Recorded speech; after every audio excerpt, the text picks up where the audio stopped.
4, 3, 2, 1, 0. I hear voices in my head, they counsel me, they understand, they talk to me. Ooga chaka, ooga, ooga, ooga chaka. Phenomena. Tiptoe through the tulips with me. You are about to experience the awe and mystery which reaches from the inner mind to This one's explosive. Whether you're meek, chic, geek, or fleek, we've got you covered for the next hour. So sit back, enjoy, and chillax as we share some stories and info and crazy facts. You're listening to Talk Supernatural Radio, where we bring Supernatural 411 from the U.S. to the UK, up north to down under, Rhode Island, Easter Island, all the way from the outback to your front door, even Dork Canal, Oregon, and Middle Fart, Denmark. And if you're listening, you're right where you're supposed to be. The views and opinions and personalities expressed on this show are those solely of TSR and do represent who we are and what we believe. If you don't like satire, if you find rabbit trailing annoying, if you don't like to laugh, if you can't handle the truth, do not listen to this show. We are not responsible for your nightmares, denial issues, bleeding ears, or annoyance. Oh, welcome, Supernatural lovers. We are Scott, Heidi. Scott and, well, there's two of us, so there's Scott. We are one flesh, so Scott, Heidi. Scott and Heidi Linden, and Mike. Mike is here too today. Mike's in the middle. And Mike's always in the middle. He's in the middle this week. Oh, yeah. He got relocated and redesigned. All new podcast room. It is kicking butt, man. You should see it live. Okay, aiming to give you a better glimpse into reality. We cast light onto the darkness, which now it's no longer dark, and expose deceit in our world. We've got news, facts, experiences, and stories with laughs and words for all of us, each of us, together as one to live right by, my children. Oh, that was beautiful. I feel like I'm starting a cult. Tonight we are going to be talking about a couple different hauntings. We're going back to our roots, the old school. Woo! On the cooker tonight, what is deemed Wisconsin's most haunted place? Summerwind Mansion. That'll be my bedroom. Along with the infamous Seven Bridges in Milwaukee, Wisconsin. And then we're also going to discuss the Enfield Haunting. We have talked about this case a little bit in the past, but with the movie The Conjuring 2 coming out last week, there's lots of media on this case and some controversy with a couple lawsuits against Warner Brothers. But first, we want to thank all of you, that's right, you, out there for listening. Whether you're a new listener or you're an old listener, you're still a listener, right? Who's been with us since week 1. We appreciate your support, your emails, and your comments. Thank you. Yeah, we do this because it's fun and we enjoy it and we're really passionate about it. Because we're making millions. Oh, and we're making millions. Millions and millions and millions. In fact, we're not even sitting on a chair. We're sitting on piles of money. And if you believe that. With our mic of gold. Mic of gold. And we also want to say a very happy anniversary to Paratruth Radio. It's their 2nd year anniversary. Happy birthday. No, anniversary. Anniversary. I know, but it is also Justin's birthday from last week, too, so from Paratruth Radio. So he had a birthday anniversary. Birthday music for the anniversary, because I don't really have a really cool anniversary song. Happy anniversary. That's not that cool. It's totally cool. That's so Flintstone. Oh, yeah, that's right, and it's cool. So, it's his birthday last week. 2-year anniversary this week. I don't know, 35-ish, maybe. I don't know how old Justin is. Yeah, Justin, how old are you? And he's only 30. And he's getting married. He's going to have a busy couple weeks. We all make weeks. mistakes. I've done it. But not with me, of course. No, it's not a mistake. No. His chica is beautiful, and she sounds very sweet. Chica. So, woo! Yeah. Okay. So, if you don't know, we broadcast live every Friday night. You can listen via Spreaker. Can't broadcast dead. or our website, which is tsradio.net. You can also hear us on iTunes, TuneIn, YouTube, and Blueberry. All right, but before we get into tonight's topic, let's do some odd and random news.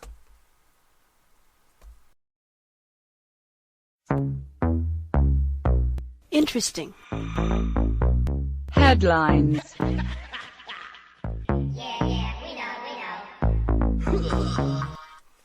All right, so Peter Venkman, a.k.a. Mr. Bill Murray, he's being honored by the Mark Twain Prize for American Humor.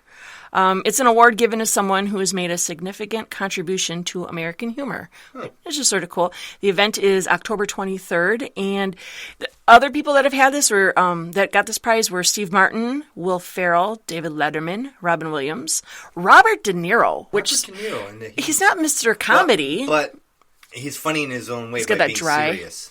He's got that dry comedy. You know, I mean, there's some things he's said that are hilarious, but he's not doing it Yeah. in a funny way. But it is funny. Yeah, no, he is funny when he's just being himself, like when he looks serious. Jimmy Fallon already. Yeah, Jimmy Fallon got it. And the youngest person to ever receive it was Tina Fey. So Jimmy Fallon, Tina Fey, both from Saturday Night Live. That's sort of cool. Baker. No, who's that? Oh. Who's Tina Fey Baker? What are you talking about? George's sister. George Baker? Yeah. Who's George Baker? A cook. All right. Speaking of Bill Murray, last week, Scott and I got to go to a special anniversary screening of the 1984 Ghostbusters, the original. That's right. Yeah. Big screen. Oh, yeah. And the recliners. That was fun. Playing with the recliners. That was nice. Yeah. And it was just neat seeing, because we got to see some things a little more than we, like, I don't know. We've always seen it. Maybe because we've seen it on the big screen, or maybe there was some things. New things. You know, sometimes if you watch on television, they take very tiny parts out to fit into the time slot. To compress. So maybe or maybe not. Well, there were definitely a couple minute parts that were not in the movie. But I was like, I don't remember that. Yeah. But then there were some things that were so clear, like when she was making the eggs and they had the Stave Puff Marshmallow Man marshmallows. Right. I never noticed that. Yeah, I never noticed the but marshmallows. you know. Yeah, maybe. So that was sort of neat. Yeah. But so I took a little microphone with me, and I recorded a little segment. So I thought we could play a little clip from the theater. I had nothing to do with this.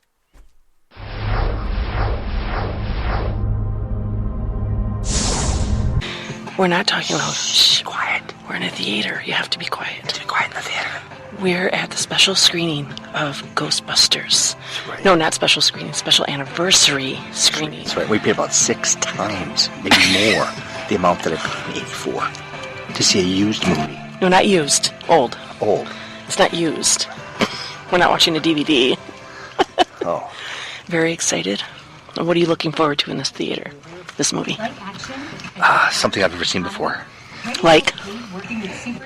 Something new? We are going to see something new because at the end, What? they're going to show previews for the new Ghostbusters movie. Are you kidding me? Yep, and I don't want to see it, but they're going to make us see it. I know.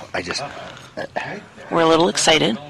We're here in Oak Creek, Wisconsin, and so what do you think about this movie? What do you think is going to happen? Why asking me dumb questions?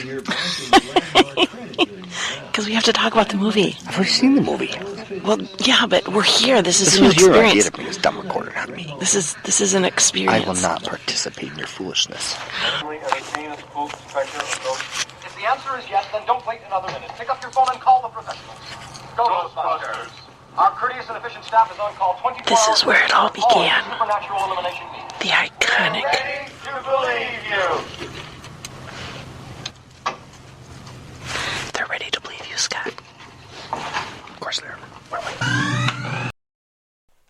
So that was fun. Actually, there was a part that I recorded, and I don't know, I guess I must have messed up or something, but when it was announced in the beginning of the movie that people were going to, or that they were going to show Right, they have like the preview. producer, somebody comes up, kind of talks before the show starts. That Yeah. At the end of the show, there would be a preview of the new Ghostbusters.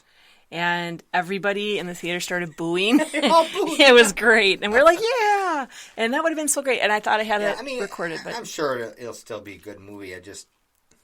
I saw the previews didn't look that good. Room to work with the old cast and maybe bringing in a new cast by using the old cast.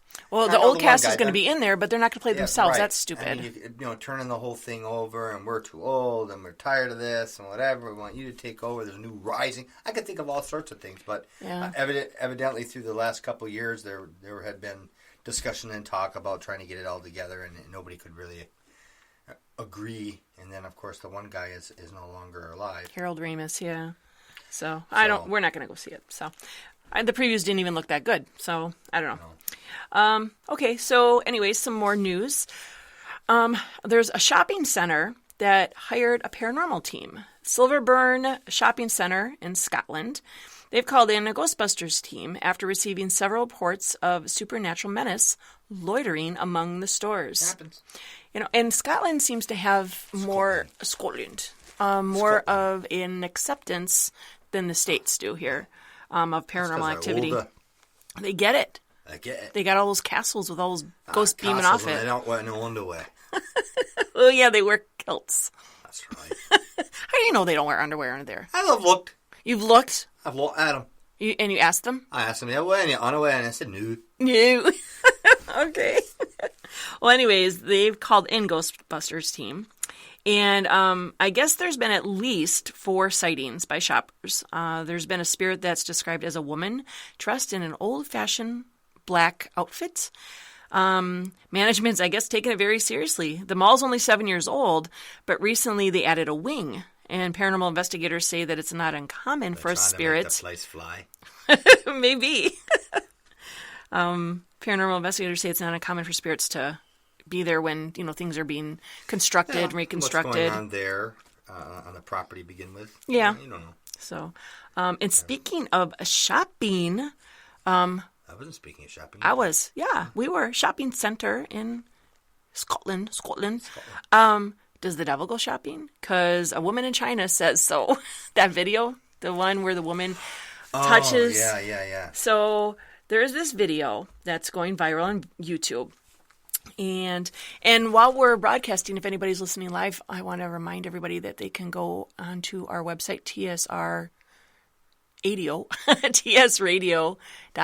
and they can chime in on the chat too.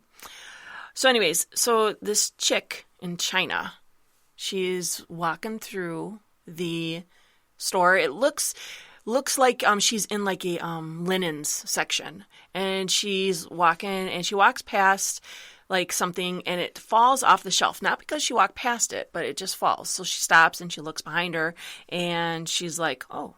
So she decides to put it back up. She puts it back up, but the second she puts it back up, her hand freezes, and her whole body freezes, and she looks like she starts convulsing. She like involuntarily drops all the stuff she has in her hand as she starts freaking out, and she drops to the ground, and it looks like she's almost having a seizure, sort of.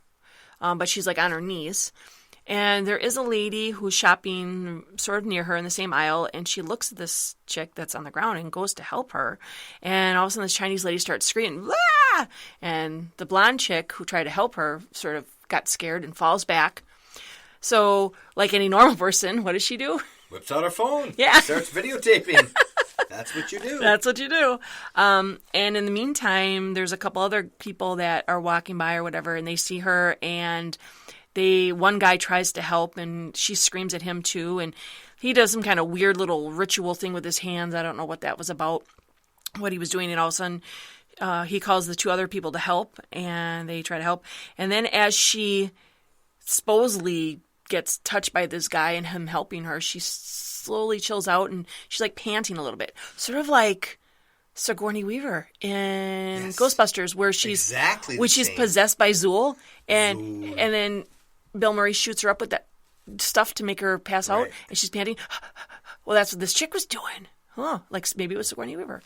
And then all of a sudden, she like lets out this scream, and from the surveillance camera in the store, you see everything. Everybody falls back, like gets pushed back through the scream. Like a Sonic. And then there's things on the shelf, on another shelf behind them that starts shaking. Even the camera shakes and everything's shaking all of a sudden. I don't know. Yeah, and I'm thinking, all right, this is so set up. Everybody's like, it's real, it was on the news and everything in China. And Because it's on the news don't make it real. no kidding, half the stuff in the news isn't I've seen real. all kinds of things wrong with that whole thing. Yeah, it just looks set up because very set up. Those three And people the all look about the reaction same age. The reaction to the time period of how long it takes somebody to help. When you see somebody looks like they're convulsing, I've been in that situation where I've actually seen someone fall down and or appear to be convulsing or maybe convulsing. People don't just walk super duper duper slow towards them like, I wonder what's going on here. Usually people run right over and see what they can do immediately. Right. Not everybody, but They're all staring at her, like looking at her, like, trying to figure it out. It's like, come on. Yeah, it's so fake. So we're going to put a link up to it on our Facebook page so you guys can watch it and chime in on the post if you believe it's real or not. I don't, but a lot of people do. So, I don't know. Very weird. So now let's get into this mass possession story. Happens. Yeah, it happens. It started about 3 weeks ago. There were 20 kids from the Elsa Perea Flores school in Peru. They started becoming violently ill. They displayed the same symptoms, convulsions. Some had seizures, and the kids were fainting, vomiting. They had confusion going on, and they were foaming at the mouth. The kids, ages 11 to 14, all shared the same hallucination, being chased by a quote-unquote tall man in black with a beard. And he was trying to kill them. So since this started about 3 weeks ago, 80 to 100 children from the school have been affected by what their education officials are calling a mass case of contagious demonic possession or interference. And again, another place, Peru, they're very open about spirits and stuff like that. So Okay, there's a doorway there. Right. There's video footage recorded at the school, and it shows screaming kids being taken by trucks to nearby hospitals. Some kids are lying passed out in the desks. And then there's several children from different classrooms who are passing out at the same time. So, mass hallucination, or is this really something going on? One 12-year-old said, she said, it's disturbing for me to think about it. It's as if someone kept on chasing me from behind, because this was a hallucination she was having. It was a tall man, all dressed in black and with a big beard, and it felt like he was trying to strangle me. My friends say I was screaming desperately, but I don't remember much. Another girl, I guess she was having trouble breathing, and she was holding her own neck as if she was being strangled. And her friends who were witnessing this said that she kept screaming, "Take it out." So now this is where it gets interesting, because reports say that some children in that school had been playing with a Ouija board in the school. Oh, very nice. Yeah, they were trying to call up these spirits that the school is said to be haunted by. I guess the school is rumored to have been built on land once used as a mass grave by the Peruvian mafia. So whether it's true or not, these kids opened up a doorway with a Ouija board, so it's very possible that this happened. We're just hearing... Careful what you ask for. No kidding. And I don't know if the story's true, but I don't know if the kids would make that up, and that many kids. And, one kid does it, another follows suit. But here's where I'm starting to lean towards maybe not. So what's interesting about this is 10 days after the students in Malaysia, which was 12,000 miles away from this. Mm-hmm. Okay, 10 days before this. Before this, kids in Malaysia had the same symptoms of a black figure at their school, and they were having seizures and convulsing and stuff too.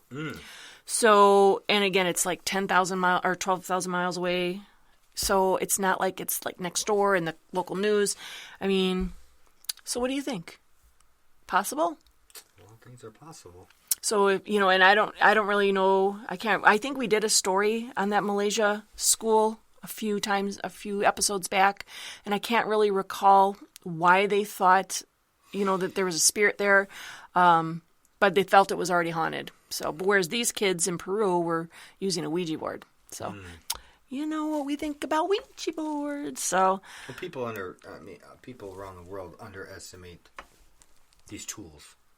Right. They just underestimate them, what they could possibly do. To look at the tool up front, you'd think, oh, come on, really? But You know, when you ask enough of something, it tends to work. And next week, we are going to be having a serious discussion about spiritism tools, spirit boxes, Ouija boards, necromancy, things like that. So that's going to be a good... We're going to be serious next week? Well, we're going to have a serious discussion, but that doesn't mean we have to be totally serious. Oh. Well, it's good that I know that now so I can, kind of prepare to be serious. Just wear your clothes too tight. You'll be really uncomfortable. Yes. New paranormal series. Do you have Netflix? Because if not, you may want to get it. July 15th, they're airing a new series called Stranger Things.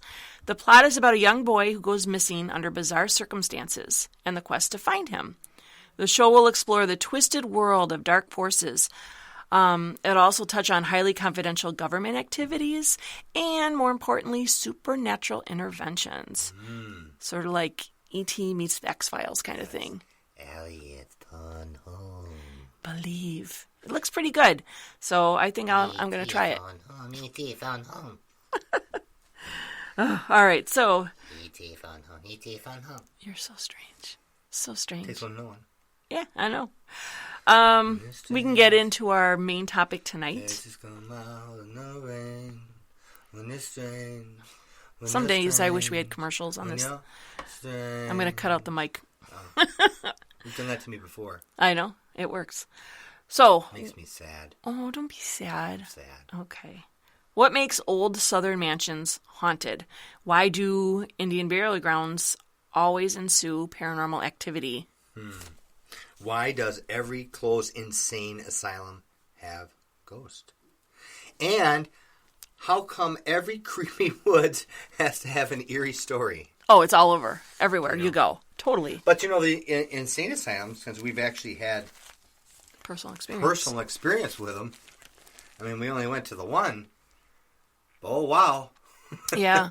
It was. And that was a criminally insane asylum, too. Criminally insane. And, so not just crazy people, but angry crazy people. Any action whatsoever. By far out of, as far as being able to get tangible evidence and proof and all sorts of things, that place was unbelievable. Yeah, and you know what? On a future episode, we are going to start taking callers, and we're going to do some interviews. Where are we going to take them? We're going to take them to Mike. Mike. And on the air. And then what we're going to do is we are going to... Hey, how do we know if anybody's thinking? Do you have to change the screens every time to see if we have a caller? Yeah. No, not a caller. Oh, you mean when we have calls? Yeah. No, we're going to take calls. I'll deal with that later. Don't worry about that. I need to know it now. You don't need to know. We're not doing it now. How do I know? Don't stress yourself out. I'm stressed, man. Just worry about your episode now. Anyways, like I was saying, we're going to have people call in and talk to us about their experience in Mantino. So, and that's if anybody, then you give them a heads up now. Yeah, that was the criminally insane asylum. It's in Illinois.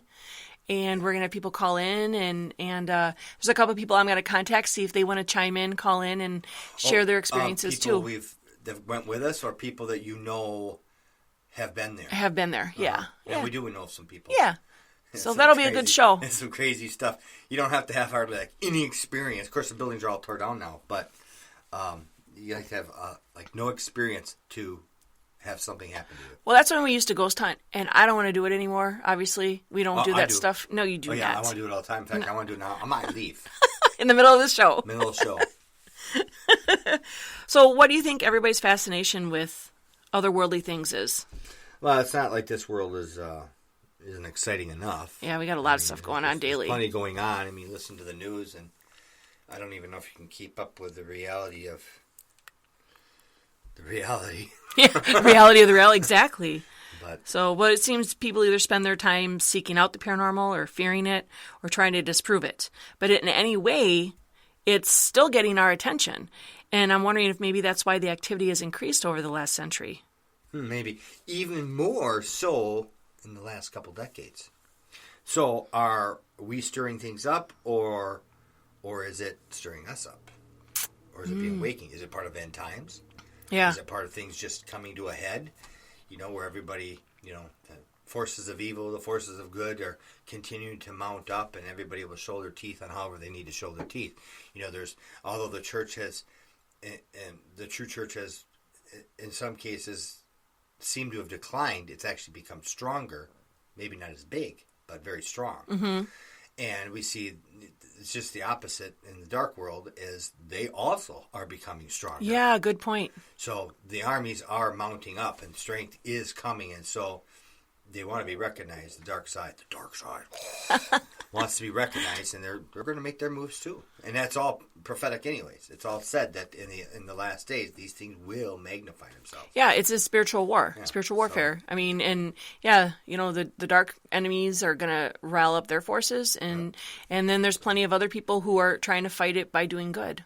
Right, and everybody's affected in a different way. So for some, they can, calling a Ouija board of the past was like, oh, one little thing happened. Well, now maybe a whole school's affected. I don't know. Yeah, and yeah, exactly, and we see it as one particular incident, but how many kids in that school that were affected are going to take that experience out and maybe be affected mentally, emotionally, spiritually, so, and then it's like a virus. It just keeps spreading. So I don't know. So I'm wondering if maybe us stirring them up and them stirring us up are sort of working together like a tug of war. And then you think with tug of war, sooner or later, someone's going to go down, right? So yeah, you never for know. Sure. All right. So every town has its legends. And all legends originate from something factual. That's totally true. To stretch it, sometimes a lot. A lot. But, legends don't just appear. True events have formed them. And then through time, the details will change. Sometimes accounts are exaggerated, and that's just normal. But when we talk about these legends, or we go to these places that have these myths and stuff, it's going to stir up activity, With that said, we could talk about Seven Bridges. It's a hiking trail at Grant Park in South Milwaukee. It's a really, really cool place. It's famous for the sign at the entranceway. It says enter this wild wood and view the haunts of nature. So just the word haunts being in there, people will interpret that as a warning of paranormal activity, but they really meant that haunt meaning like, the place that nature inhabits. So, so instantly people are like, whoa. It's haunted. Yeah. And it's a really pretty place. It's named for the 7 bridges that cross a brook, which spills out into Lake Michigan, and it's got a natural beach. It's really cool. There's 381 acres of paths constructed in the early 1900s, and several people have committed suicide by jumping or hanging. And people sense the heaviness in the air, and there have been countless claims of seeing mists and apparitions. And many people have reported seeing glowing lights dancing among the trees. They've heard voices and footsteps when no one's around. And they say you can hear an eerie scream or screech coming from the woods. There's also been reported sightings of odd human-sized creatures that bear striking resemblance to a praying mantis. Oh, yeah. So, very common. Giant praying mantises are just about everywhere in the woods. I was actually attacked by one not all that long ago. And I gotta tell you, it's not good. It's bad. Really, really bad. Oh. Well, the one thing is people are said to have terrible nightmares after visiting this place. And I have to say that I've been there twice. And it was when I was a teenager, 17-ish. And I did have a bad nightmare, actually 2 in a row after being there. Really? But the thing is, we went there, the first time I did, we went there just to hang out at the beach, because back then you could actually have bonfires on the beach, and we used to hang out. And I had bad nightmares, but I was involved with the occult too. So, but the second time we went, because we heard it was haunted, so we were looking for, I don't know what we were looking for, because we weren't ghost hunters, we were just stupid kids. And again, I had nightmares, and that's actually common. But the reason I wanted to bring up 7 Bridges is because this is one of those cases where it's not really haunted, but people's activity there, people actually go in there during Halloween, and hopefully not to get caught by the police, because I think if you're there after 10, you get a huge ticket for being in there. And they know that everybody thinks it's haunted, so they go. So they kind of watch for it too, knowing it's a place to go. And some kids will try. Some kids get caught, some don't. People, I should say, not always kids. But I think this is a case of it being a myth. But if you're going to go in there and use a Ouija board, or if you're going to go in there and there have been cases in Milwaukee in the past where people have tried to do some weird rituals, maybe they buy the little, satanic book for dummies or something, and they try to buy, a little table and put a black cloth on it. But if they're going to do that activity, it is going to open doors. Is it haunted? I don't know, because here's this list, right? So let's look at this list here. We got 381 acres of paths constructed, okay? So there's a lot of room going on. Number 1, people sense heaviness in the air. At Lake Michigan, when you're at the beach and stuff, in the woods, there are a lot of steps where you go down and stuff. You are going to feel that pressure. That's a different, what do you call it? Like, not atmosphere, a different... Oh, this is your story. You tell me. Well, you know this stuff about atmosphere and stuff when it changes. When you go up in a plane, you get high. No. When you go up in a plane, you feel pressure, right? Your ears pop and stuff. It's a different elevation. Elevation. So that's what I'm thinking. Change. So I think that's where you get this heaviness. There's also been countless claims of seeing mists. Okay. It does get really foggy around that time. Hello. Right? It gets foggy over by the beaches and stuff at night. And then they say they see apparitions. That could also be just their mindsets, Could be. When you're in the woods and you've got the moonlight going and you've got, I don't know, branches and things like that going, will you stop making weird faces? I'm not. Listen to my story. I am listening to your story. My ears work just fine. Your body's not working. Oh, yes, my body's working. Listen with your ears and put your hands to your side. Don't make any faces. Just listen nicely. Oh, no, that's not you. Never mind. You don't have to do that. I can't handle you looking like a board. But, so people are saying they see shadows and apparitions. That's got to be the moonlight with the trees. Glowing lights dancing among the trees. You got the moonlight. You got planes, because that's over by the Mitchell Airport. In a way, I mean, there's so many things that people could be seeing and saying it's all, I don't know. The whole praying mantis thing, I don't know what that's about. I guess maybe people get high in the woods too. I don't know. So, but they say they hear footsteps when no one's around. That stuff will echo. I mean, if someone's really like farther down and they're walking and you don't see them, but their footsteps will echo. For sure. Trees, when they move and stuff, they make those weird noises, and it sounds... like leaves. Yeah. Haunted leaves. Yeah. So, I don't know. Leave us alone. Okay. So, I think it's all myth. It's a beautiful place. I think it's more of they're influenced by the location. You might find little leaflets laying around. Oh, my God. All right. So, anyways, another place in Wisconsin is Summerwind Mansion. It was once a beautiful mansion. It was now been deemed Wisconsin's most haunted house. Although the house is gone and there's just the remains of the house. This is such... What's the house for? Oh, no. You'll hear this interesting story. This is very interesting. Okay. So, this haunted location has produced more strange tales and stories than any other location in this state. So, it's a lot of people know about it. Located on the shores of West Bay Lake, it's in the northeast region of Wisconsin. The mansion was built in 1916 by Robert Lamont. So it's also known as Lamont Mansion as well. But it was his summer home for him and his family. And this guy was sort of like popular. He worked at Washington, D.C. as a Secretary of Commerce under our 31st president, President Hoover. He was a big to-do guy. They named vacuums after him. Did they? Were they named after Hoover? Mm-hmm. No, they weren't. They make Hoover vacuums. I know they make Hoover vacuums, but that doesn't mean they're made out of him. I'm not out of him. No, they're not made out of him. Ew. They're named after him. But weren't those frisbees or boomerangs something made out of something, people's flesh or something? You remember that?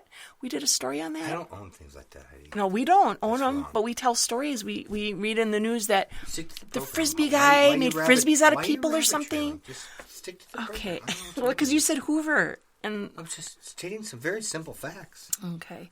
So Lamont Mansion or Summerwind Mansion, it all began when Mr. Lamont actually fired a pistol at what he says was a ghost. He believed it was an intruder at first, and then he realized that it was not there. The bullet holes in the basement are downstairs, and they still remain on the door. Okay, so we know that that's true. And I'm actually going to put up pictures of all this up on Facebook. So other than that, nothing was really publicized as far as supernatural in the home. Now, you remember that was their summer home, so it wasn't like they lived there. So, Right. And all of a sudden in the 1970s, because it had been sold and rebought and sold and rebought through the time, Sure. Things started happening to the Hinshaw family.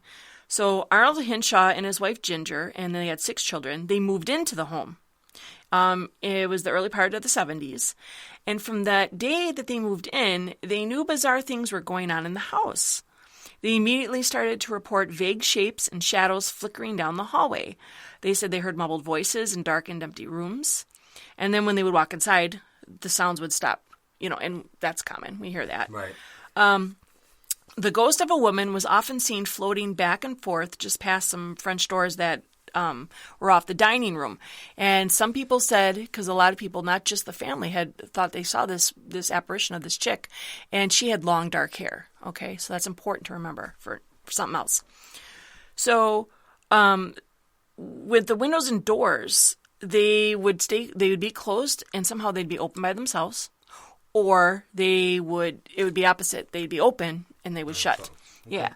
So, and there was one particular window that would raise and lower by itself all the time. So Arnold, he had to drive this heavy nail through the window, and it finally obviously stayed closed. So that worked. But one time, he walked out to his car to go to work, and the vehicle just burst into flames. Oh. Yeah. No cause was ever found for the explosion. They did an investigation. They couldn't figure it out. Towards a hot date. Maybe that's it. Despite this strange activity, the Hinshaws wanted to make the best of their home. And you know what that's like. 2 people are like, why don't they move? Well, it's not always that easy. You find something you really like, and you put your money into it. If you're not somebody who is, maybe affected by these things as much, kind of like, okay, well, there's some shadow, whatever. You just keep going through life. Yeah. Until it gets to the point where, you know, you go back and you recollect these things. You go back and you say, well, yeah, this happened, and this happened, and this happened, and this happened. But at the time, it didn't seem like a big deal for one thing to happen, once every couple of weeks. It's like, okay, right, the window's open again. Or whatever, I'll just shut it. Or a car explodes and you just chalk it up to, something physical, so you don't put all the things together. Right. I've had a lot of people ask me about my house in West Dallas, why I stayed there. I mean... Well, you talk about all these incidents that happen, but there's a lot of time in between each incident, too. Right. So they kind of forget... And there's always circumstances involved. There's really kids, there's money. You don't, people live in pain, they live in sickness, and they live in different situations, and they say, well, why would you do that? Well, you get used to it. It just becomes part of you. You're like, well, I don't know, And that is the worst thing to do is when a place is haunted, it's the worst thing to do is stay there because they feed off your energy. Unless the haunting is within you, and then when you move, it comes with you, or if it's been, road trip. So anyways, another thing that happened, other than, this little car exploding, they decided to hire some people for renovations, but I guess no one wanted to do it because these stories started coming around that this place was haunted. So they decided to do it themselves, and they were painting a closet in one of the bedrooms. A large shoe drawer was installed in the closet in the back wall. So Arnold pulled it out so that he could paint around the edges of the frame. When he did, he noticed that there seemed to be this large dark space behind the drawer. With a flashlight, he wedged himself into the narrow opening, and he sees some sort of corpse jammed in the secret compartment. It was a skull with, guess what? Black hair. Black hair. Yeah. So that's weird.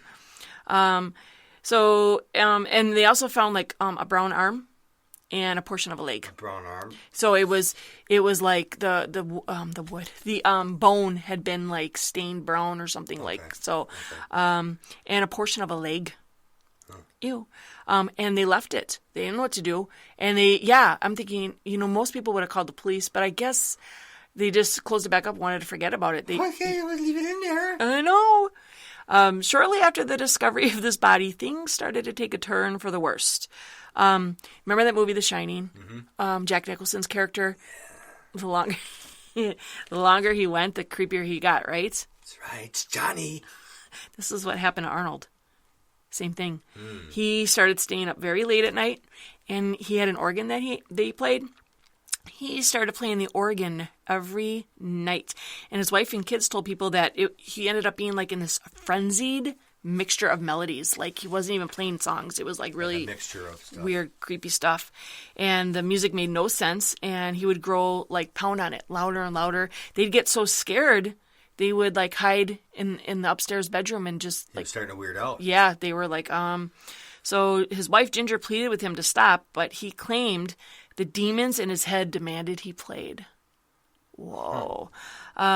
Slamming on the organ keys frightened her, and they huddled together in the bedroom, but he ended up having a complete mental breakdown.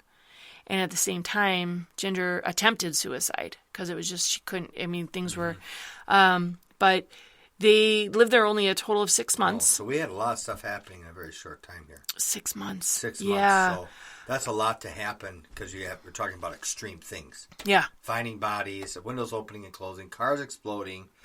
Dogs and cats living together. Got that going on. Dad's playing weird music in the middle of the night. Won't stop. Demons in his head. Mom's trying to kill herself.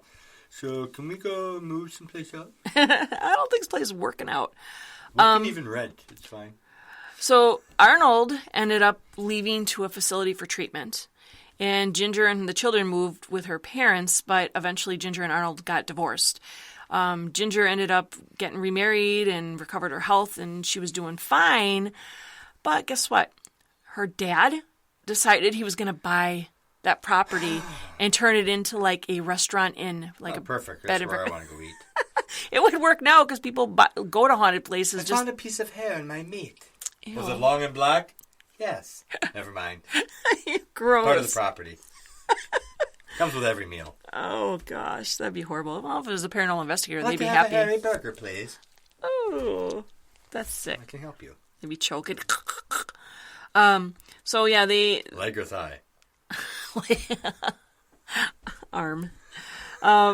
So the parents decided to buy this old mansion, and they didn't really buy into the whole fear of the haunting. So Sure. They did believe that the house would attract many guests to the scenic location on the lake, but they weren't gonna. They were hoping to just forget the whole haunting issue, you know. Except, dun dun dun. And her dad's her surname was Bobber. So her dad, I don't know his first name, but his last name was Bobber. She bop, you bop. Shortly after he bought the house, he and his son Carl, and they brought Ginger and her new husband George, they went there and they spent the day looking at the house, seeing what they were going to do with it.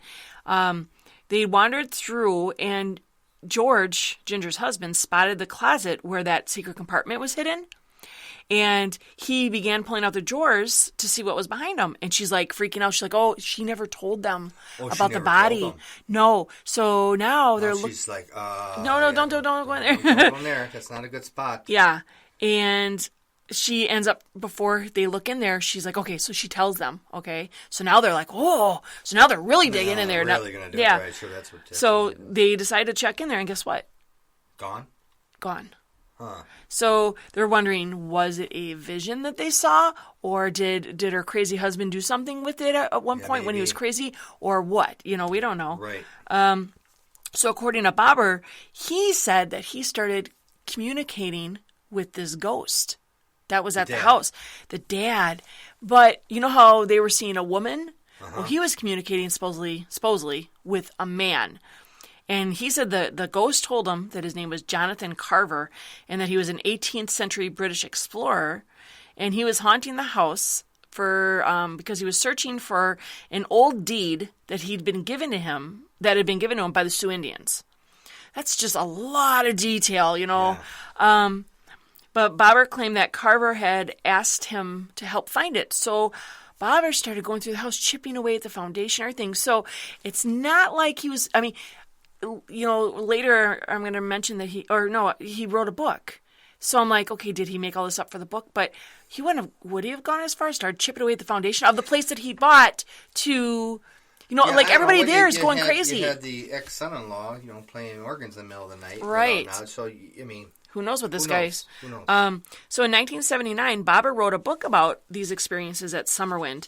And he talks about his communications with Carver through these dreams, and he went into trances, and he used a Ouija board. Of course, because that's everybody's that's what you do. Claim to fame. They love the Ouija board. It's like your best friend. The book is called The Carver Effect, And he wrote it under his pen name Wolfgang von Bauber. So I'm actually going to put a picture of the cover on. Wolfgang von Bauber.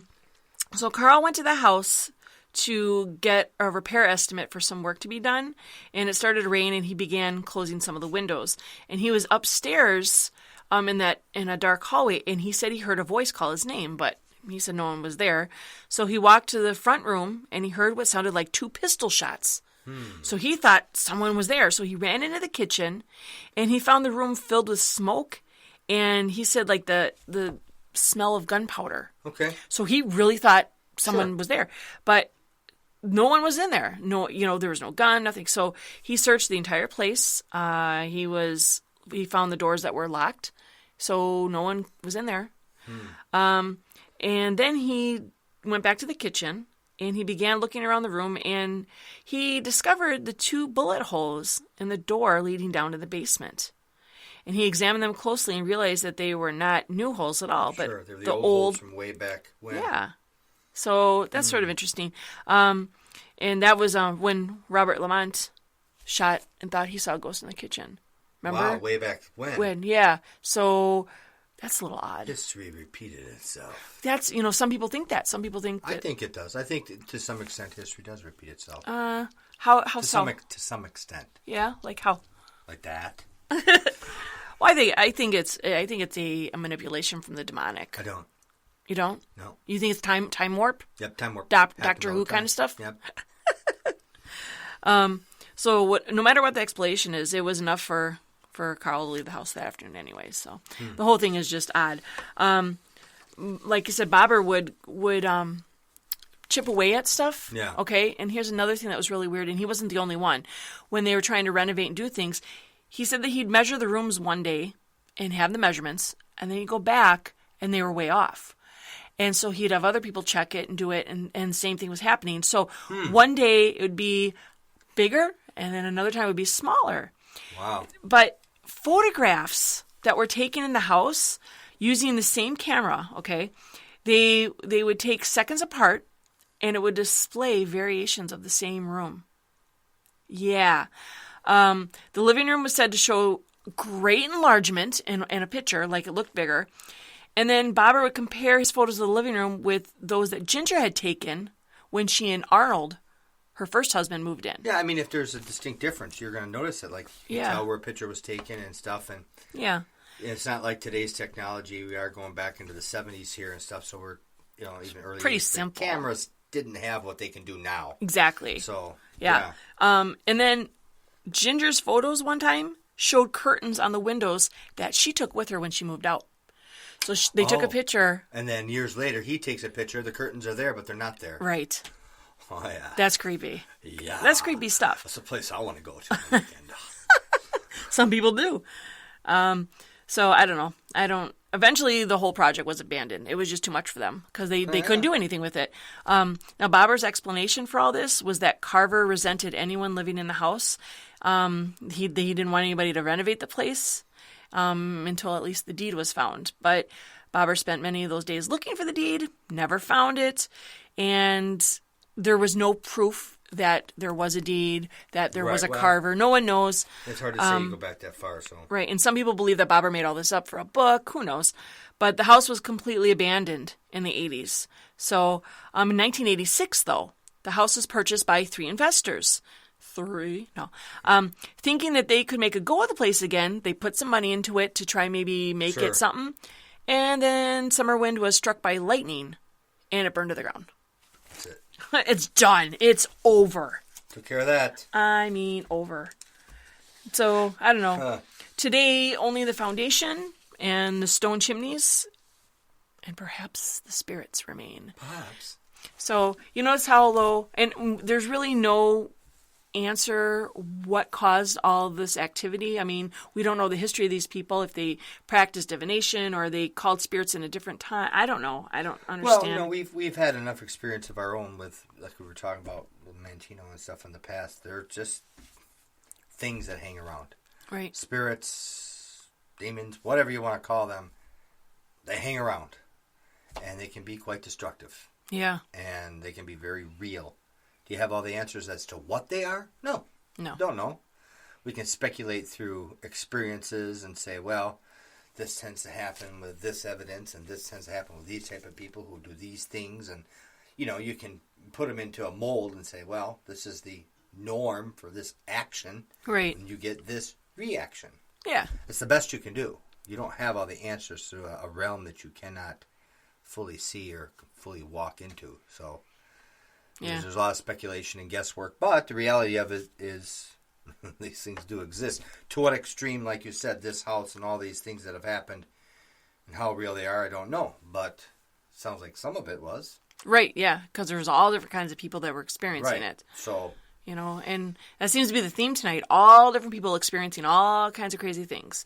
We got people who make stuff up. We got people who exaggerate, people who tell the truth. I know, and I'm one person that undertold my story. So like when I talk about the haunting things at my house, I wouldn't tell them everything. You actually undertold. Yeah, you didn't tell. Because I don't think I was crazy. Yeah, I know. As you were writing different things in your book and different things, we talked about it. And I'd say, well, yeah, but that's not everything. Kind of like the story is so Amityville? No, not Amityville. The other one. Don't know. I don't know what most story. Most popular scary movie in the world. Exorcist? Yes. How could you forget that? I had a brain fart. It happened. But the reality of the truth of the story, which you've talked about before, there's more truth to that story that's not shown in the movies because it was to the point of being unbelievable. But the true story of The Exorcist is more so than what the movie depicts. Entity, too. Entity, there's more to it, and it gets to the point where, like, who's going to believe that? Right, yeah. I mean, nowadays you think, they stretch everything, but back then they were like, ain't nobody going to believe this. Yep, it's true. And so sometimes they leave things out to say, oh, man, it's true, but... Yeah. And same thing for you. It's like, okay, well, there's more that happened, but, I mean, to the average person who's never experienced any of this stuff, they're going to be like, oh, come on. And I had so many things happen to me that it almost became normal. And to you, not to me. I was the perfect guy to walk into your life or walk into this situation because I had just such a very, very, very small amount of experience in any of this.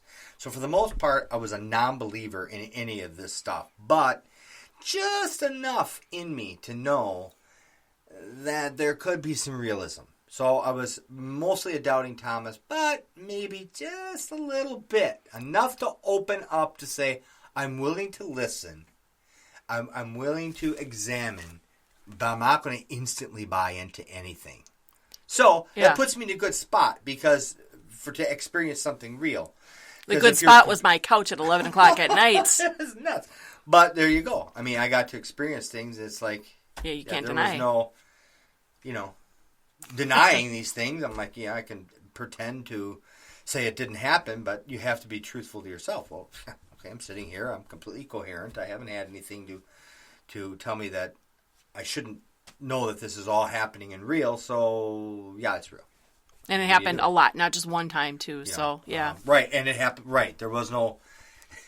daytime, nighttime, it didn't seem to really matter. And I guess, and just along the lines of you saying sometimes reality is scarier than what you see on movies, when Paranormal Activity did our segment on that house, they didn't, a lot of the stuff that happened, they didn't show.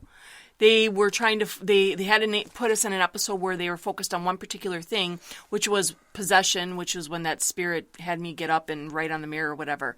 And, but there were a lot more things that happened at that house that they didn't even mention. It would have taken more than 15-minute segments. But that's strange too. It's something, and people could say, how could you? But as time goes by, Paranormal Survivor. Did I say Paranormal Activity? Not Paranormal Survivor. Probably is a show name. It's a movie, yeah. Right. But you forget about these things. You do. And you bring them up to me, and then suddenly I can actually flash back on my head going, oh, yeah, I remember. Because I ain't going to never forget that one night that I got up to go to the bathroom at your apartment. And that stupid closet attic door went bang, bang, bang, super duper loud. I about crap myself. I couldn't run back to that. Couldn't run back to that bedroom fast enough. Like the bedroom's going to protect you. To death. Oh my goodness! It was like I wasn't dreaming. Ain't nobody up there. Did you ever pee? I did, and I don't know if I got you up. I had turned all the lights on. I had to, because you could almost, the way that was designed, you could almost reach the bathroom light from the bedroom. It was that close, right? Because it was almost like a octagon, circle, yeah, or octagon circle. And man, I was stretching because there's no, like, the light's going to help me. I know, but, that's the way we are, though. Even at the time, we had no, I hadn't dealt with this stuff. Yeah. And I'm not sure I'd react a whole lot different right now, because when you're who startled would? Or not expecting this stuff to happen, I mean, how are you supposed to react? Yeah. It's one thing when I go into a situation, okay, and we've dealt with possessed people and different things like that. I know what I'm going to. Right. I know. So you're mentally prepared. I've prayed and mentally prepared. I'm expecting certain things. I'm somewhat prepared for things to probably go wrong and jump out at me, what have you, scare me. But when, it's like anybody can be startled or scared. I mean, just somebody hides around the corner and goes, boo, and you go, oh my God, why'd you do that? Well, this was a little more than that. If there's ever a time I should have crapped myself, that should have been the time. Nice, lovely, Scott. TMI. It should have been the time because it was appropriate. Yeah. No, everyone would have said, yep, that'd have been okay. Yeah, because it would have scared anybody. Yeah. Sure. I remember, yeah. But when I was writing my book, all these memories came to me. I'm like, oh yeah, I forgot about that. I got to put that in there. And because it becomes so normal, you forget about it. Life so goes on. yeah. And in a way that's sort of brings us into this whole other topic of the Enfield haunting or Enfield poltergeist. Now, we discussed this case on a previous show way back when, but it's resurfaced in the media because last Friday Warner Brothers came out with The Conjuring 2, the Enfield poltergeist. And there's lots of controversy surrounding the story as well. There should be, because from claims of the haunting to the famous investigators involved, there's a lot to debate in this. If you guys, by chance, are not familiar with the real story, or if you've seen the movie and you don't know the actual story behind it, in 1977, 284 Green Street in North London, the Hodgson family lived there. It was the mom. She was a single mom, Peggy. And she had two daughters, Janet, who was 11, and Margaret, who was 13. And then they had two brothers, Johnny, who was 10, and Billy, who was 7. And I guess basically they say one night it just started when the kids were in bed and they heard like the scruffing noise. And they said that they saw their dresser move towards their bedroom door. So they started screaming, obviously, because, that's sort of creepy. And the mom comes in and they tell her, and she doesn't believe them. And she's like, oh, come on, But then she sees it happen and she's unable to push it back. Now, I don't know, maybe the mom was little, she couldn't move the dresser, I don't know, but she wasn't able to push back, but she did see it move. So she freaks, tells everybody, get downstairs. They all run downstairs, and they go get a neighbor. And he goes up there, and he says when he went to check it out, he saw it move. He freaks out, and he leaves. See ya, you guys are on your own. This all seems like appropriate behavior so far. Everybody's freaking out and leaving. That sounds normal. Yeah, exactly. So they called the police. And I remember in 1977, you don't really, this stuff wasn't as mainstream as it is now where you have all these options. So the police come, and there is a sworn police statement from one of the officers where she says she saw a large, heavy chair move across the floor by itself. So the police left, and I guess they were startled, and they said, it's not a police matter, there's no crime. What are they supposed to do? Yeah, what are they supposed to do? They're going to be like Lamont and shoot the door? In the defense of the other people, it's like, who are they supposed to call? Right, yeah, you don't know. Right, what do we do? The activity went on for over a year, actually. I think it was like 18 months. But they did eventually seek out this parapsychology team, SPR, which is the Society, I think it's a Psychical Research. So while this is all going on, you got kids, you got people talking, neighbors, what's going on. Newspapers got involved, other investigators. The activity seemed to focus around Janet, though, the 11-year-old. Furniture was turning over. There were sporadic fires starting. And Janet, I guess many people saw many times her thrown across the room by nothing, horizontally and vertically. Yeah. And I guess one night Janet's curtain wrapped itself around her neck while she was in bed and tried to strangle her. Well, they didn't have a lot of money. It was a single mom. That, but we're talking about death here. We're talking about sporadic fires and getting thrown across the room and getting strangled by curtains. Well, the activity... There comes a time where you say, you know what? We might be able to move someplace else. Well, if you don't have money You're and... going to die. I don't know, Peggy. I don't know what she was thinking. But all this was being investigated, so maybe they felt safe because all these people are around. I am going to put some pictures on our Facebook page, and there's a real famous one of Janet, and it looks like she's jumping off the bed. And skeptics and stuff will say that's what she did, because there was like the still camera that would shoot every 15 seconds or something, and they've got a picture of her in the air. But that's not the picture I'm going to put other pictures on there of the actual investigation. And there's parts where she's actually going vertically and horizontally different ways. So not that picture, other pictures. So I'm going to have some of that up there. So the activity varied, like I said, but seemed to focus around Janet. So everybody was experiencing a little something, but mostly around her. She also started speaking in this distinctive voice, and it sounds male and gruff sounding. And this is one of the major reoccurring events that made this story so intriguing, because you've got this 11 into 12-year-old girl who was talking. They called in a speech therapist who was so freaked out, and she left before she could even do anything. And they said they did a voice analysis. I don't know what they used, but it showed that it wasn't the larynx that was making this voice, but it was force vocal cords. And I actually tried to look up the diagram of the larynx and everything, and I don't know what they're talking about. So I don't know what force vocal cord folds are.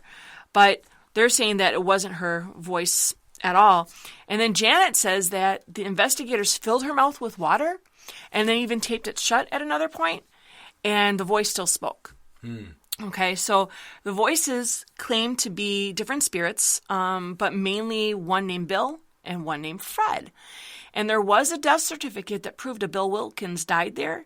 And at one point, this voice, as Bill, said, "Just before I died, I went blind, had a hemorrhage, fell asleep, and died in a chair in the corner." And then his son Terry confirmed that that's true. So how could this 11, 12-year-old girl know that? And I'm gonna play that clip right now of her voice and of that being said. So take a listen.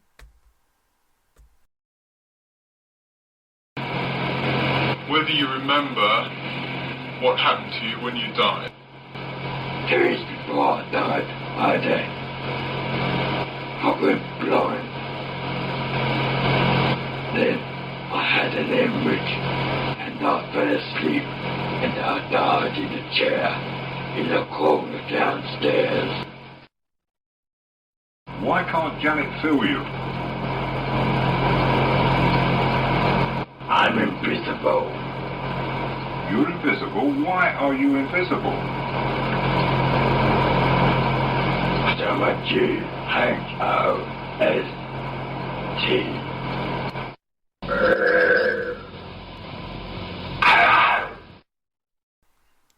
So those were 3 separate clips from... Sporty fellow.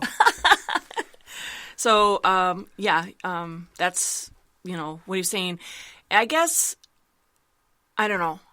I have to say, me, I believe in supernatural immensely. I am leaning towards a lot of this being faked by the kids.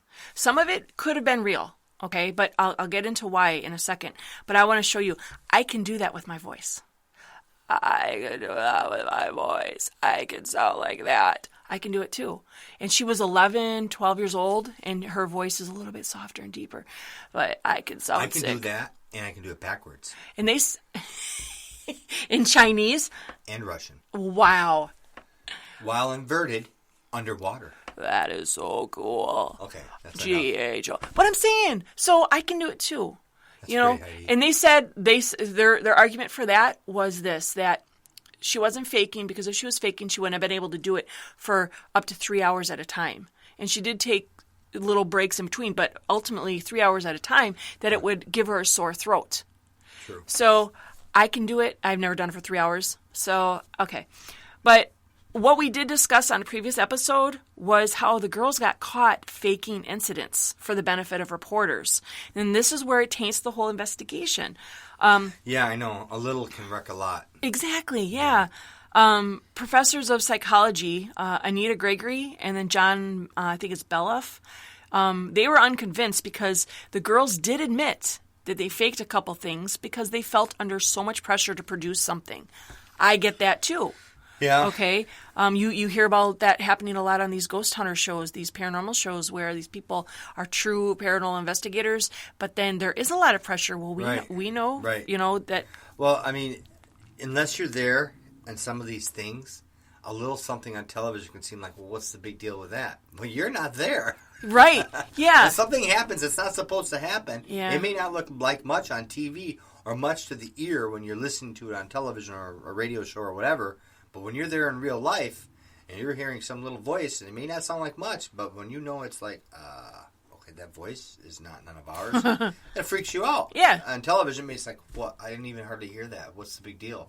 So, and they get this pressure, like you said, to make it better, bigger, right, whatever. Draw the attention. People aren't going to watch And the these show. girls are young. They're 11, 12 years old. And so and I think 13, 14. And so they admitted, we faked some of it because, and another thing, Janet was caught bending spoons. And she was caught attempting to bend an iron bar because that was one of the things they saw were bending spoons. And then they also said that there was so much pressure by the investigators. So they were banging a broom handle on the ceiling and they hit a tape recorder. So they admitted to that stuff. Knock 3 times on the ceiling if you want me. Anyways. But, unfortunately that taints the whole thing. Lights on. But let's take it from a skeptic's point of view. Real hoaxes taint the validity of real incidences. As soon as something happens, the mind begins to forget.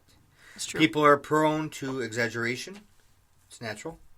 And when the mind processes... That also. Possesses and processes. What we see. Yeah. We see things that aren't there when that mind does it, right? But we don't see things that are there. Yeah, we will misinterpret events based off emotions and pre-knowledge. So if you've got a fear or a stress about something, or if you desire to see something, or if you have an opinion, or if you have previous information, all that will contribute to how you see things, view things in your analysis. Right. So once a falsity has been proved or admitted to, how can you rely on anything else after that? It's kind of like, you lied once. Now how do we know, Right. I mean, this is true or not true? And now let's fast forward to 30 years later, okay? Now we have this blockbuster movie, Conjuring 2, okay? The thing is, it's being deemed as an Ed and Lorraine Warren case, but it's not really an Ed and Lorraine Warren case, so it's almost misleading. And this is where it gets into the lawsuits. Guy Lyon Playfair, who is one of the original investigators, he says that Ed and Lorraine Warren were never involved in the case. He said they showed up uninvited and only stayed for a day. He was the main guy. That guy Right. was. But they wanted somebody notoriety of a name. No, you mean the movie? Yeah. Right. Oh, because you mentioned Guy Lyon Playfair. I don't know who he is. Yeah, Guy Lyon Playfair. Who's that? Who's that? Right. But you tell me Ed and Lorraine Warren. Oh, well, then. Exactly. Right. And so he said that during that investigation, they were only there a day and they manufactured their own paranormal evidence.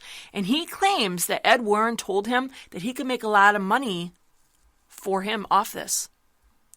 So Ed Warren, he's saying, was already thinking about what we could do with this money-wise. Something's about money. We talked about that last night. Yep. Everything's about, It is. The love of money is the root of all evil.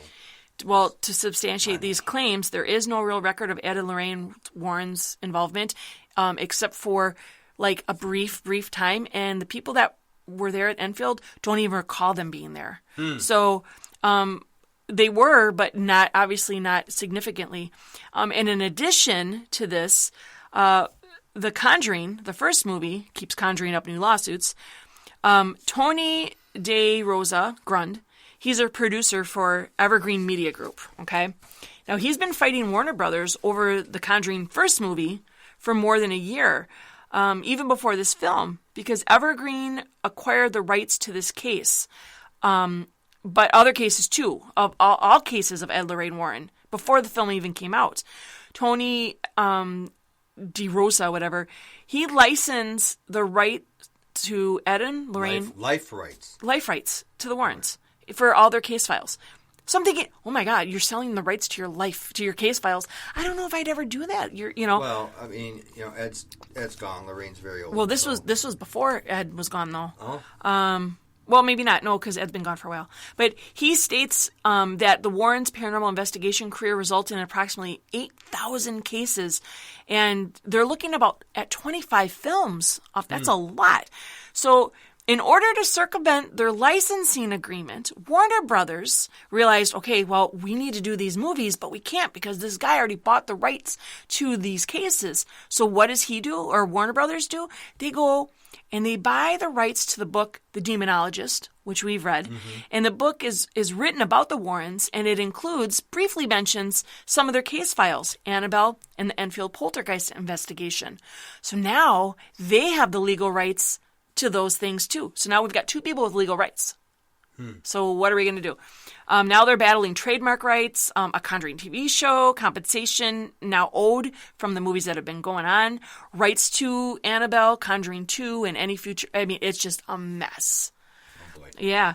And to add, they're facing charges, Warner Brothers, of money laundering to acquire and conceal their victims' assets and to cheat their victims out of their income. Wow. That is just a mess. But another suit in this case is Norma Sundcliffe, and she's the current resident at the house in Rhode Island from that first movie, The Conjuring. Yeah. Okay, so Carolyn Perrin, she was the mom there, and she and her family were experiencing this haunting. They actually brought in the Warrens, and the Warrens wrote their investigative account on that story, okay? So their daughter, Andrea Perrin, she started a series of books. I think she's only written one. I could be wrong, but on all this stuff. Now, Norma's husband filed a lawsuit, or Norma and her husband filed a lawsuit against Warner Brothers 3 days after the Conjuring movie came out. They're claiming that they've been under siege by curious people. Oh, yeah. Pair of fans, investigators. Absolutely. They want to get a glimpse of this haunted house. Sure, people are curious. And it doesn't help that in the beginning of the Conjuring movie, there's an on-screen message that says this movie is based on a true story, and it occurred in a home in Harrisville, Rhode Island. So you add Google to that, people are going to show up on your lawn. Oh, yeah. I mean, I don't know how big Harrisville is, but, I mean, it's a city. Now you can have pictures of the home, maybe the outside. And, right. And you get a name. And they start asking around in town. It don't take very long to zero that right in. Yeah. So, so now they're like, okay, this stinks. We want these people away. Man. And they said that there's people going 3 a.m. They're at their house. They put up, private property signs. They're doing, and people are still coming. At one point, I guess there was a busload of people that got dropped off. I'm like, wow. And I planning a trip over to Rhode Island. You want to go? There's like a whole land. There's land there. It's not like where we live in suburbia here. It's land, so people can go in the woods. And oh boy. Man.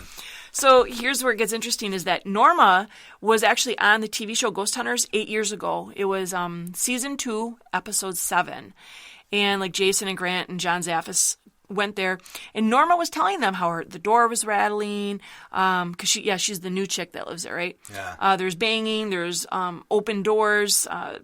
I guess her husband, it was in a chair and it vibrated. Their bed vibrated. She felt it. He felt it. But all sorts of stuff. Yeah, but now Norma she's saying she's actually suing Warner Brothers because of all this activity of these people coming to her house. She's saying she didn't contact Ghost Hunters. They contacted her or Sci-Fi. They've had no experiences in this house.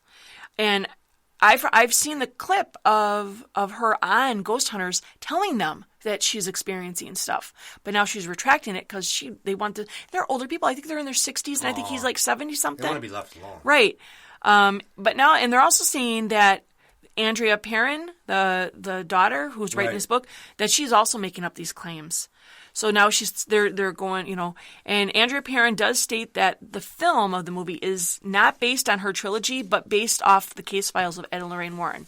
But she's writing her own book too. So, I mean, Norma is requesting unspecified monetary damages as well as a security system and security plan. And her husband's really, really sick. I guess he's ailing from something. And so they just want to be There like... comes a time where, popularity and all this is all cool. But then it's like, you know what? Enough's enough. So people need to respect like, other people's property. People. It's like, well, this is what it is. Just let it go. Yeah. So, you wonder, is the Perrin story genuine? What accounts of Norma's was true? And just like the Enfield girls had pressure to produce for the media, maybe Norma had pressure to produce for the TV Could sci-fi. be. You don't know. There's so we many don't things know. going behind closed doors. So I don't know. So whether it's legend or reality, a lie or a lawsuit, paranormal seems to be the kicking butt and taking names lately. Yeah, a lot of paranormal stuff going on between our news and other than Rock and Reject. There's no paranormal. Right, there's nothing normal about it. Right about now, you're about to be possessed. Rock. Hit it.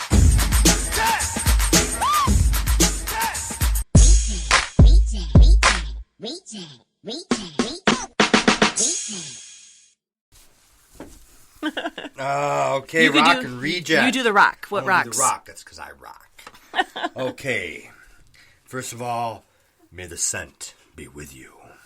That's right. We're talking about Jedi cologne. Yep. Now you can smell like a Jedi. What does a Jedi smell like? Well, I don't know, but I guess we're going to find out. Now, for $16, you can smell like a Jedi or a Sith. If neither one of those please you, you can smell like an Amidala. Hey. Amidala. Amidala. Amadeus. Anyways, so that'd be interesting. Yeah, I mean, I want to get some. I think I want to smell like a Jedi. Do you? Yeah. Maybe Amidala for me, but I would like to be a Jedi. I think that's really cool. Okay, so for the reject story, generous tipper was tipsy. I'll wait till you're done being having an asthma attack. Oh, okay. In Denver, at a restaurant called Tylicious, a man ate his dinner, and then when he paid, he put a tip in the check holder and left the restaurant, not realizing that he tucked in their 10 $100 bills. $1,000. Wild, but you do hear stories of generous tippers, and then they leave a little note, that they wanted to bless the customer. Right. So they thought, the server, so they thought maybe... but it wasn't that in this case. The server was so excited that he shared the news with the owner and his co-workers. I don't know, maybe they pulled their money together at the end, or I don't know how that works. It's just probably such a big deal. It's like, this guy just gave me $1,000. I'd probably tell somebody too. But the owner was unsure if it was a mistake, so he did hold on to the money, and it was a good thing because the customer came back the next day and asked for his tip back. He said, "Oh, I'm sorry, I was drunk." But the owner gave the money back. And the customer left with leaving no tip at all. Oh, that's horrible. So the owner gave the waiter a $40 tip on a $60 bill. The owner did that. Wow. So don't... Yeah, the guy, did all that. I mean, at the very least, I'd say you should have left him $100. Something. Because they could have kept it all, said word, and... Well, we know he had at least $1,000, so he should have given something. $1,000. It's like, but I thought that was nice of the owner. But that's the reject story, because he didn't even leave a tip. Not only did he get drunk, leave stupid money laying around, and then live nothing. Loser! So don't drink and tip, kids. All right, so next week, like I mentioned earlier, we're going to have a great show. We're going to be discussing... It's always a great show. Oh, it's a great show. Great show. It's a really big show, folks. That's a really big show. We're going to talk about seeking and contacting spirits, why people do it. We're going to have testimonials. We're going to mull over the dangers and the repercussions. We're mainly going to be talking about spirit boxes, spirit boards, EVPs, and other forms of... Oh, and it's going to get crazy around here. We are going to go deep in conversation. We are. It's going to be good, so it's going to really be a good one. You know what would be better than that? What? Nothing. That's right, nothing. Nothing but us. Nothing. That's right. But until then, don't just sit in the eye of the storm, but navigate through where reality is formed. Hey, this is Heidi from Talk Supernatural. You guys know I like to talk, right? So let's keep the topic going. Like our Facebook page, Talk Supernatural Podcast, and follow us on Twitter at TSR Parapod. Like us, love us, hate us, hit us up with an email. TalkSupernatural@gmail.com. Listen live on Friday nights and join us in the chat room. We'll make you guys part of the show.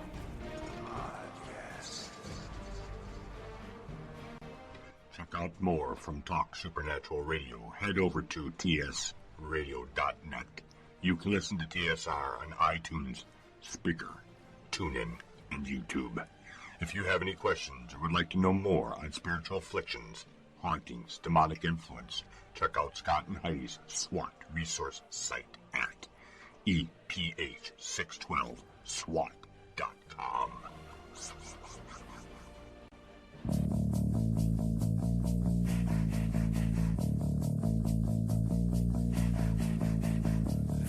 world's a tortured place to be. So many things to torment me. And as I stumble down this road, it takes a toll.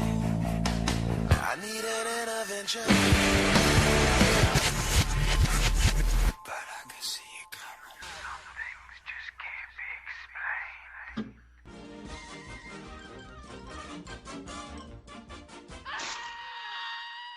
And that's all, folks.